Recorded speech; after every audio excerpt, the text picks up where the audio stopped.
Hello everyone, welcome back to my channel. So friends, आज की video में हम बात करेंगे एडजुडिकेशन के बारे में।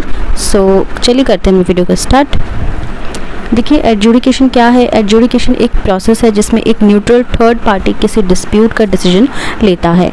ठीक है, सो ये प्रोसेस आमतौर पर कोर्ट्स या ट्रिब्यूनल्स के थ्रू की जाती है और इसमें डिफरेंट टाइप्स के डिस्प्यूट शामिल होते हैं, जैसे कि सिविल, क्रिमिनल, बिजनेस, लेबर और प्रॉपर्टी डिस्प्यूट्स। अब मैं आपको बताती हूँ इसके प्रोसेस क्या है, इसके मेन स्टेप्स क्या क्या होते हैं। सबसे पहले है डिस्प्यूट का रजिस्ट्रेशन। देखिए, डिस्प्यूटेड पार्टीज एडजुडिकेशन के लिए एप्लीकेशन करते हैं जिसमें वो अपनी प्रॉब्लम्स और क्लेम्स का डिस्क्रिप्शन देते हैं। सेकंड आता है नोटिस जारी करना। देखिए, दूसरी पार्टी यानी कि रिस्पोंडेंट को नोटिस जारी किया जाता है जिसमें डिस्प्यूट की इन्फॉर्मेशन और हियरिंग की डेट होती है।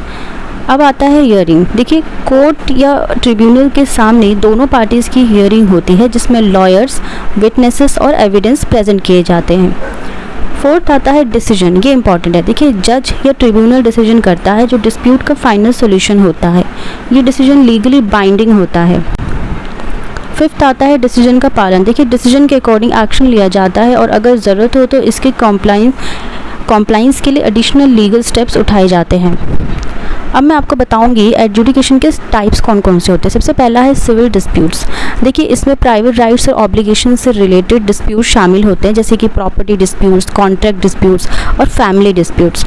इसके बाद आता है क्रिमिनल डिस्प्यूट। देखिए, इसमें क्राइम से रिलेटेड मैटर्स का सेटलमेंट होता है, जैसे कि थेफ्ट, फ्रॉड, मर्डर या एसेट्रा।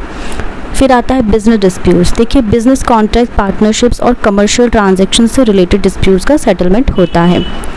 देन आता है लेबर डिस्प्यूट्स। देखिए, वर्कर्स और एम्प्लॉयर्स के बीच होने वाले डिस्प्यूट, जैसे कि सैलरी, वर्क कंडीशन और टर्मिनेशन से रिलेटेड डिस्प्यूट्स।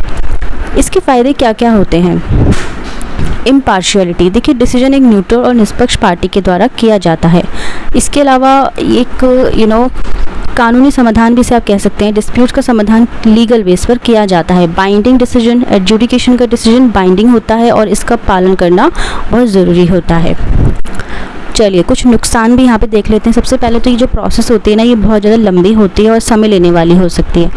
इसके अलावा जो इसकी फ़ीस वगैरह है, लीगल फ़ीस और अदर एक्सपेंसेस बहुत ज़्यादा हाई भी हो सकते हैं। और स्ट्रेस। देखिए, डिस्प्यूट्स की प्रोसेस स्ट्रेसफुल और मेंटली तौर पर पेनफुल हो सकती है।